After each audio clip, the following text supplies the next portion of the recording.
자, 오늘 본문 말씀 품삯과 관련된 말씀인데 우리의 일상적 경제활동, 그 다음에 사회생활과 관련돼서 이 부분을 제가 폭넓게 해석을 하겠습니다. 하나님의 말씀이 우리의 삶을 굉장히 세밀하게 다루고 있고요, 예수 믿는 사람에게 가장 중요한 부분이 구약이든 신약이든 다른 사람에 대한 배려예요. 특히 나보다 약한 사람에 대한 배려. 근데 사실 제가 오늘 조금 더 넓혀서 말씀드릴 겁니다.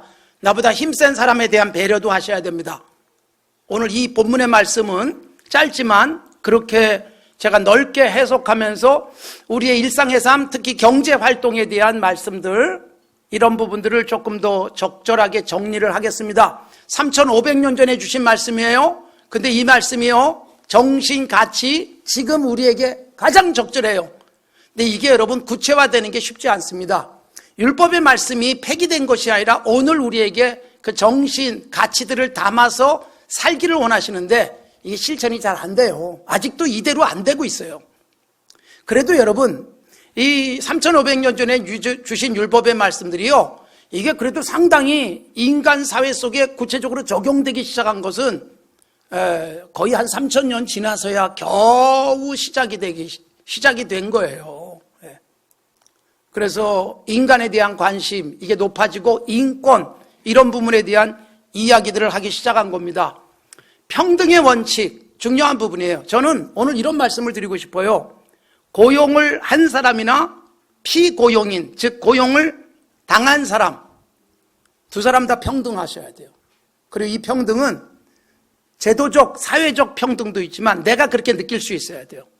사실 평등이라는 가치가 보편화되기 시작하고, 그래서 시민의식들이 확산되기 시작한 것은 1789년 프랑스 대혁명 이후라고 볼 수 있어요. 그때부터 본격적으로 평등의 가치, 물론 이 이후에 부작용도 굉장히 많았어요. 프랑스 대혁명에 뒤따른 부작용들이 있었음을 우리는 잘 알고 있지만, 그러나 평등에 대해서 눈뜨게 만든 거예요. 왕족, 귀족, 그리고 평민, 이 벽을 헐어버릴 수 있게 했기 때문에 제가 언젠가도 말씀드렸죠. 막스 웨버의 그 마탄의 사수에 나오는 사냥꾼의 합창이라는 아주 경쾌한 노래가 있어요. 여러분, 그 전까지는 사냥은 왕족, 귀족의 전유물이었어요. 아무나 사냥 못했어요. 사냥터가 있었고. 그런데 여러분, 프랑스 대혁명 이후에 사냥꾼이라는 전문적 직업이 생겨난 거예요. 누구나 할 수 있어요, 원하면. 이게 평등사회예요. 음악에 있어서도 마찬가지입니다. 음악을 하시는 분들이 계시지만 음악으로 먹고 사는 분들이 가장 감사해야 될 음악가가 베토벤이라고 저는 생각해요. 왜냐하면 베토벤 이전에 음악이란 사실 거의 작곡가들은 주문 생산을 했습니다. 결혼식에 필요한 곡 만들어달라, 그럼 돈 받고 만들어주는 거예요. 장례식을 위해서 곡을 써달라, 레퀴엠을 쓴 거예요. 그리고 파티, 귀족들 간에 모여서 하는 것, 또는 조금 더 거룩한 쪽으로 가면 예배에 쓰여질 음악, 주문하면 주문 생산해 줬어요. 그러니까 음악이요, 이런 콘서트홀에서 연주가 되질 않았습니다. 대부분 다 파티할 때, 귀족들이 모여서 먹고 즐길 때 백그라운드 뮤직이었어요. 네. 그러다 보니까 경쾌하고 즐거워야 되고 주문해 준 분의 사양에 맞게 곡을 만들었습니다. 굉장히 위대한 음악가라고 하는 분들도 뭐 궁정음악가, 굉장한 지위에 있는 것 같죠? 왕이 원하는 것만 만들어주는 음악가들이 대부분이었습니다. 베토벤이 그걸 깨기 시작한 거예요. 베토벤은 오히려 작품을 많이 안 씁니다. 교향곡 같은 경우도 여러분 제한돼 있잖아요. 그는 정말 작품을 썼어요. 베토벤이 쓴 악보를 보면 읽기가 어렵고 연주가 불가능했습니다. 그래서 사보하는 전문 직업인이 있었어요. 악보를 100개 적는. 근데 여러분, 연주 바로 직전까지 다시 보통의 작곡가들은 새로운 영감이 떠오르면 새 곡을 썼죠. 근데 그걸 기어코 바꿨어요. 사보 담당하는 사람들이 굉장히 힘들었습니다. 내 작품이라고 생각을 했어요. 누가 주문해서 생산된 음악이 아니에요. 그리고 그때부터 파티의 배경음악으로서의 음악이 아니라 공연장, 연주회장에 가서 돈을 내고 음악을 소비하는 문화적 소비자들이 생기기 시작한 거예요. 그러니까 요즘 음악하는 우리 김재훈 집사님 같은 분들은 베토벤에게 굉장히 고마워해야 되는 분입니다. 그때부터 콘서트홀이 만들어진 거예요. 콘서트홀이 만들어지고 음악만 순수하게 듣기 위해서 콘서트장에 간 거예요. 돈을 내고 음악을 소비했습니다. 그러니까 여러분, 음악을 하는 사람들이 거의 고용되다시피 한 평등이 아니었어요. 이게 평등해지기 시작하는 거예요. 그러니까 프랑스 대혁명 이후에 모든 분야에서 평등이 실천되기 시작하죠. 그러면 오늘날 완전한 평등이 이루어졌는가? 이 부분이 여전히 우리들에게는 숙제이기도 합니다. 그리고 평등에 대한 오해도 있어요. 보십시오. 고용한 사람과 고용당한 사람, 피고용인 사이에 평등이 가능할까요? 저는 그게 가능해야 된다고 말씀드리는 거예요. 남에게 고용당했을 때 당신에게 주는 시급, 월급 받기 위해서 일하면 평등하지 않아요. 흔히 쓰는 제가 별로 좋아하지 않는 갑을 관계가 만들어지는 거예요. 근데 여러분, 일하는 사람이 하나님이 나에게 이 일을 맡기신 거예요. 내가 이 일 안 해주면 당신은 못 살아. 내가 평등한 위치에 내가 스스로 올라가셔야 돼요. 고용을 당한 사람도 내가 시급 요새 얼마예요? 8,350원. 내년에 좀 올라요. 내년엔 조금밖에 안 올랐어요. 2점 몇 프로밖에 오르지 않아가지고 8,590원인가? 내년 시급이 그렇게 결정이 됐어요. 그러면 여러분, 8,000원 정도를 받기 위해서 나는 일하고 있는 사람, 이거 없으면 난 못 살아 죽어. 이거 여러분 스스로 비참해지잖아요. 내가 이 일 해줌으로 당신들이 살 수 있어. 나는 이 일에 내 최선을 다할 거야. 주님이 나를 보고 계셔. 이런 자세로 일을 하면 평등한 거예요. 고용한 사람의 입장에서도 네가 내 일을 도와줘서 고맙고 네가 수고한 만큼 나는 너를 줄 거야. 그러면서 여러분 감동이 되면, 야, 이렇게 일 잘하는 사람이 있네? 이 사람 나를 계속 붙들어둬야 되지. 그래서 어떻게 해요? 시급보다 더 많이 주기도 해요. 그리고 붙들어두고 싶은 사람이 있잖아요. 여러분, 이건 우리 스스로가 만들어 가셔야 돼요. 나는 고용된 사람이니까 적당하게 시간만 때우고 가면 된다. 이것처럼 불행한 일이 어디 있습니까? 성경에 그런 사례들이 나와요. 굉장히 불평등의 상징적인 상황 속에서도 스스로 평등을 만들었던 사람들이 있습니다. 어떤 사람이냐? 창세기에 나오는 요셉 같은 사람이에요. 창세기 39장에 요셉이 등장하는데 아버지의 사랑을 받던 아주 귀공자였죠. 팔려갑니다. 인신매매에 의해서 노예가 되죠. 애굽에 가서 노예가 됐는데 여러분 당당합니다. 내게 맡겨진 일은요 얼마나 잘했는지. 주인인 보디발이, 야, 저 사람은 너무 훌륭해. 거기다가 잘생기기까지 했어요. 그래서 그 사람에게 맡긴 일은 확인이 불필요했어요. 집안에 있는 모든 종들을 그의 수하에 뒀어요. 네가 다 관리해라. 스튜어드가 만들어진 거예요. 집사, 가정, 총무 개념이 만들어져요. 훌륭한 사람이에요. 내가 없으면 이 집안 안 돌아가게 만드는, 스스로 자기 지위를 높인, 그래서 평등을 실천한 사람이다. 저는 그렇게 생각이 되어져요. 여러분, 우리가 일상 살면서요 고용을 당했든 고용을 하든 간에 특히 을의 입장에 선다고 말하는 고용 당하는 사람의 입장에서 네가 나를 계속해서 고용하지 않고는 못 견딜 거야 라고 생각할 만큼 당당하게 일해야 됩니다. 아울러 여러분, 고용한 사람은 어떻게 살아야 되느냐? 당신이 나를 도와주고 있어. 당신이 내 일에 없어서는 안 될 사람이야 라는 생각 속에서 그 사람을 대해야 돼요. 내게 고마운 사람. 그래서 그에게 일당을 지급하면서 고맙다, 내 일에 함께 해줘서, 그런 자세로 줄 수 있어야 돼요. 선심 쓰듯 내가 너 먹여 살리는 거야, 이 자세가 얼마나 위험한지 몰라요. 그러면 평등이 안 된단 말이에요. 그리고 여러분, 성경이 우리들에게 주는 중요한 가르침이 있어요. 그게 뭐냐? 품꾼이든 아니면 고용한 주인이든 성경적 가치는 이렇습니다. 바울 사도가 특히 잘 정리를 해주고 있는데, 고용한 사람, 고용주의 입장에서는 내가 상전이니까 상전 행세하지 마라. 그래서 품꾼들에게 못된 짓 하지 마라. 심지어 노예를 부리고 살아도 노예에게 요즘 용어로 하면 갑질하지 마라. 내 위에 상전이 계신다. 어디 계세요? 하늘에 계신다. 그분이 내가 상전으로서 잘못하면 나를 끌어내릴 것이다라는 생각 속에 살라는 거예요.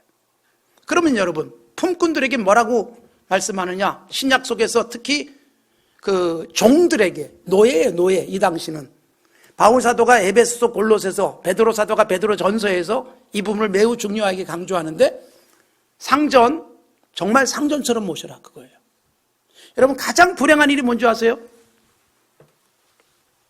착한 상전을 만나면, 맘씨 좋은 상전을 만나면 주인이 노예에게 너 내 상에서 같이 밥 먹자, 너 그냥 우리 집 식구처럼 생각해, 이러고서 편의를 봐주거나, 노예가 일하고 있는데 옆에 가서 같이 거들어주는 주인을 만나면 그때부터 주인은 대접을 못 받습니다. 가장 불행한 일이에요. 이러면 정말 목숨 바쳐서 그 주인에게 충성해야 되지 않겠어요? 야, 이런 주인이 다 있다니 고마워해야죠. 그런데 여러분, 목에 힘주고 그리고 힘을 과시해야 대접받는 이 풍토는 가장 위험한 거예요.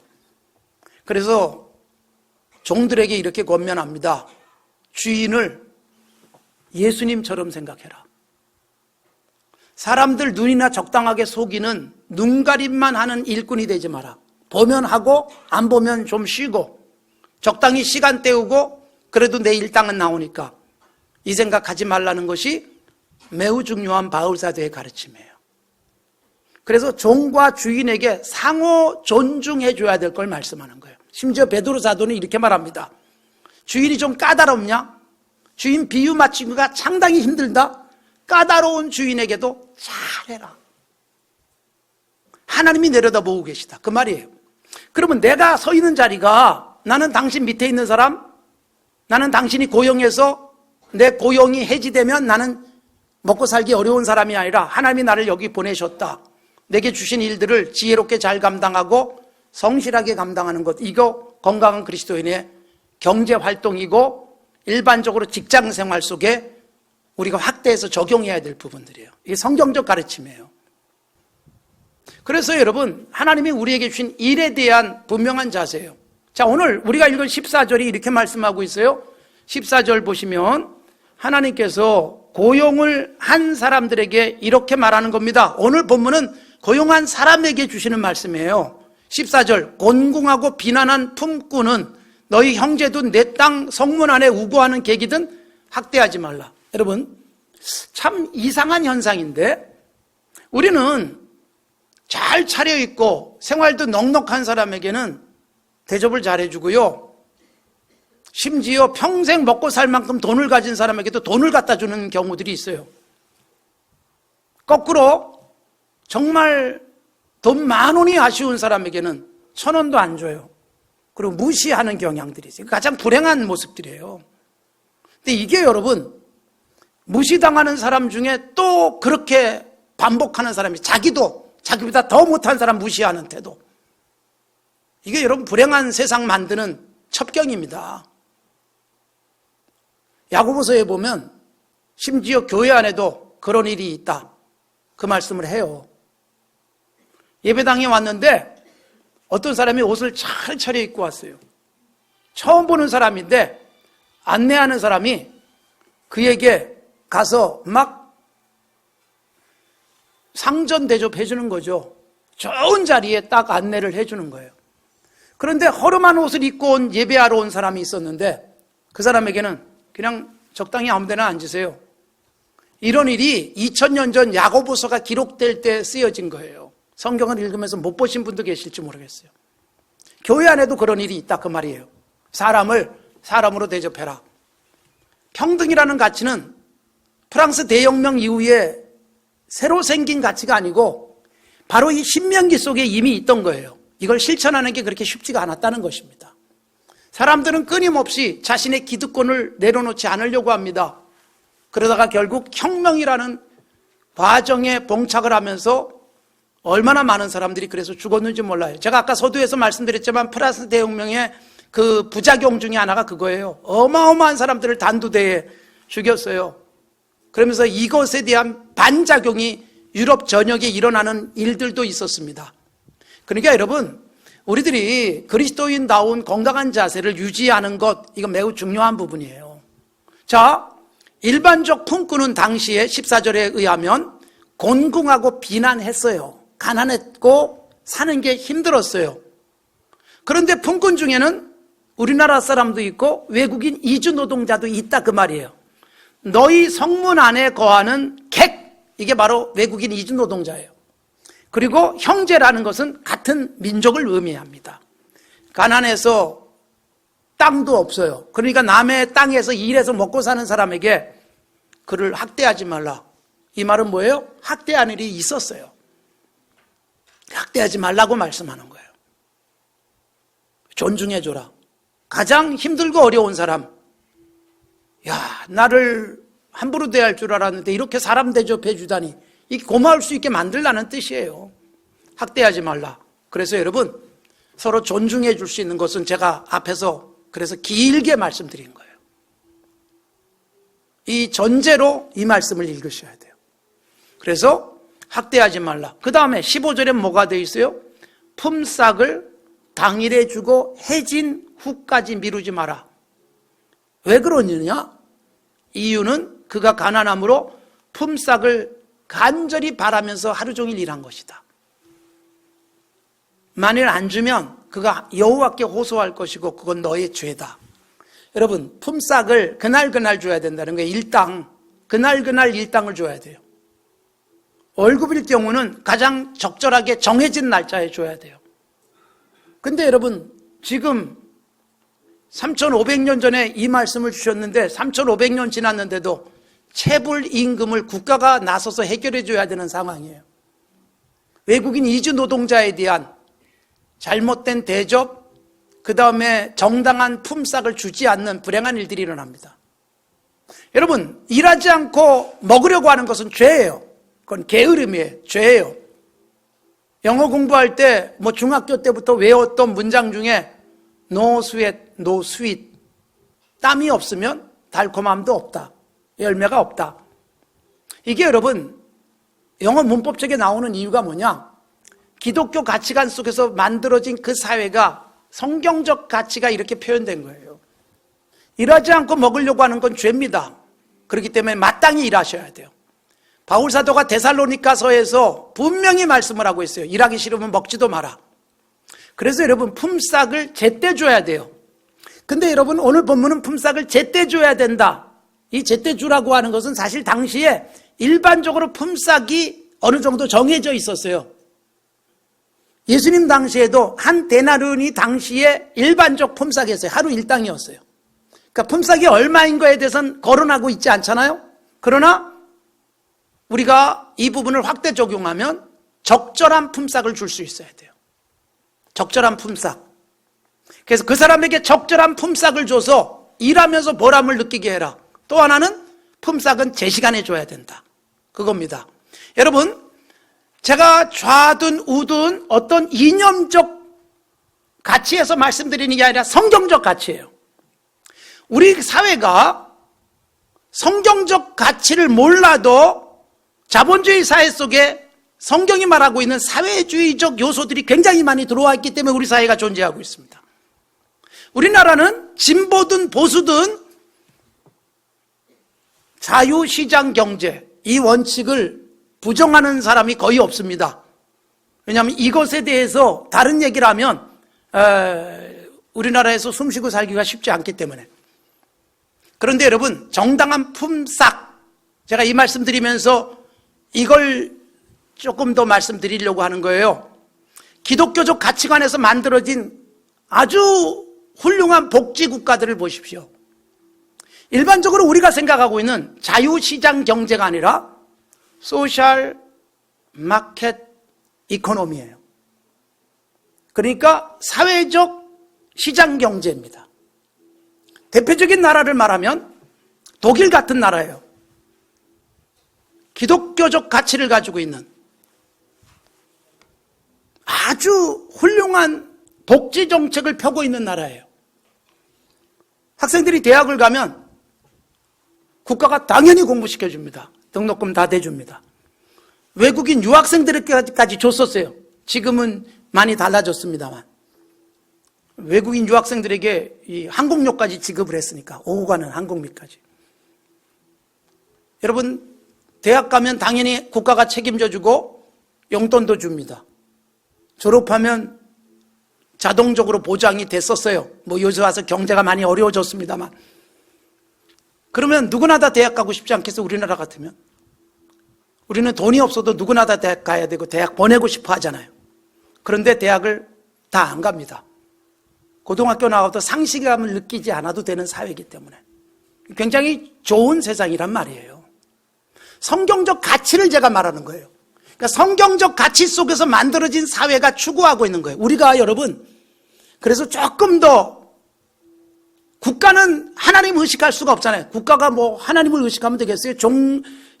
정치와 종교의 분리가 헌법 속에 가치가 담겨져 있기 때문에 신앙을 얘기할 수 없으니까 국가는 경제 정책에 있어서 산술적이고 그다음에 경제 원칙의 입장에서 할 수밖에 없지만 예수 믿는 사람은 이런 이상은 가져야 돼요. 그래서 더불어 잘 사는 세상에 대한 공감이 있어야 돼요. 성경이 그렇게 말하고 있기 때문에. 신명기를 자세히 읽고 창세기부터 요한계시록까지 읽으면 나타나는 가장 중요한 가치고 그것이 기독교적 문화가 만들어진 사회에서는 이미 그것들이 실현되어져 왔어요. 어려워도 그걸 견디고 가요. 우리가 여러분 일한 것에 대해서 정당한이란 뭐 한 시간에 이 정도 주는 게 정당한 게 아니라 사람답게 살 수 있는 수준의 대접을 해줘야 된다. 성경적 가치예요. 여러분, 이스라엘이 망한 이유가 신명기의 가치를 실현하지 않았기 때문에, 즉 품삯을 안 주는 사람들이 생겨났고요. 내일 줄게, 모레 줄게 그러면서 자꾸 미루다 보니까 굶는 사람이 생기면서 하나님이 그 나라를 무너뜨려요. 아모스 선지자, 이스라엘 멸망 직전에 선지자들의 활동의 핵심 메시지가 다 그랬어요. 약자를 밟고 부당한 과세, 세금을 부당하게 매겨서 힘을 가진 사람들이 더 많이 착취하고자 하는 그런 모습들을 하나님이 보시고 이스라엘을 망하게 만드신 거예요. 이스라엘도 경험했어요. 그게 뭐냐? 출애굽 역사 속에 나오잖아요. 애굽에서 상당 기간 동안 폭정에 시달렸고 그 다음에 강제 노역에 시달려서 신음을 냈어요. 신음소리를 하나님이 들으셨고 모세를 보내서 그들을 건져내시면서 어떻게 하셨어요? 페널티 부과. 애굽에 대한 페널티가 뭐예요? 애굽을 초토화시켰어요. 마지막에는 애굽의 모든 집이 초상집이 되는 거예요. 장자가 다 죽어요. 짐승들의 첫 새끼들도 다 죽였어요. 그리고 나올 때 어떻게 하셨어요? 그동안 강제 노동에 시달리면서 임금을 못 받았는데 하나님이 체불임금을 다 받아주시는데 그게 뭐예요? 원하는 대로 양이고 소고 다 끌고 나올 수 있었고 그 다음에 은금, 보화 이거 다 갖고 나왔어요. 애굽 사람들이 그냥 다 안겨서 내보내기만 했어요. 가기만 해달라. 그거 다 받아가지고 나오는. 귀에 밀린 임금을 다 받아가지고 나와요. 나와서 가축은 제물로 드렸고 그리고 은금 보물이 성전을 만드는 데 사용되어지고. 그러니까 여러분 하나님이 그 역사 속에서 신음소리를 들고 체불임금을 받아주시는 거죠. 이게 출애굽의 역사 속에 나오는 거예요. 그래서 여러분 우리가 성경적 가치 속에서 살아갑시다. 건강한 의식 가지고 너 평등할 수 있고 당신의 자리를 존중하고 당신의 위치를 존중하고 당신의 존재를 빛나게 만들어주는 서로의 모습 그리고 누군가가 나 때문에 억울해하지 않도록 하셔야 됩니다. 내가 이거 팔아주니까 네가 먹고 사는 거야. 손님은 왕이야. 그 짓 하지 마십시오. 네?